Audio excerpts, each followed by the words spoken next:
Patients ని prelims clear అయిపోయింది. నాకు తెలిసి అయిపోద్దని. కొంచెం ఈ సౌండ్ ఆపుతావా ప్లీజ్? సారీ.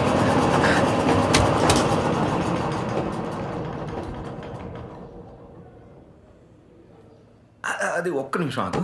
Sorry sorry. ఒకసారి పక్క జరుగు. కూర్చో.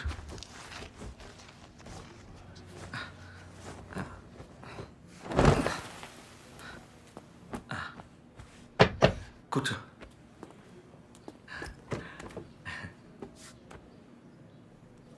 ఎగ్జామ్ అయిన తర్వాత నేను ఒక్కొక్క ప్రశ్నని క్రాస్ చెక్ చేశాను తెలుసా. 98 కావాలి కదా పాస్ అవటానికి. నేను 200లో 164 ఆన్సర్స్ని టిక్ చేశాను. చూస్తూ ఉండు, మెయిన్స్ కూడా ఇలాగే దాటేస్తాను. కానీ మెయిన్స్లో ఎస్ ఆర్ నో అని టిక్ చేయడం ఉండదు కదా.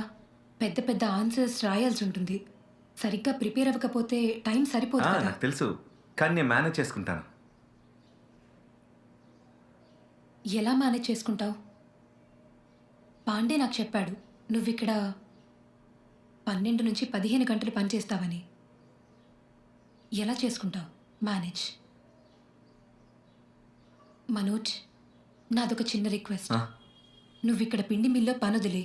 నా దగ్గర డబ్బులున్నాయి. లేదు, నాకు డబ్బు అవసరం లేదు శ్రద్ధ, ప్లీజ్ ప్లీజ్. అవసరం లేకపోతే ఇవన్నీ ఎందుకు చేస్తున్నావు? నేను మసూరి నుండి తిరిగి వచ్చినప్పుడు అన్నావు కదా ప్రిలిమ్స్ తర్వాత కలుస్తానని, స్టడీస్ మీదే ఫోకస్ చేస్తానని. అన్నావా లేదా? మరి ఫోకస్ చేయొచ్చు కదా. నువ్వు అసలు ఏం చేస్తున్నావు? అర్థం కాదు శ్రద్ధ, మన ఇద్దరు ప్రపంచాలు చాలా వేరు.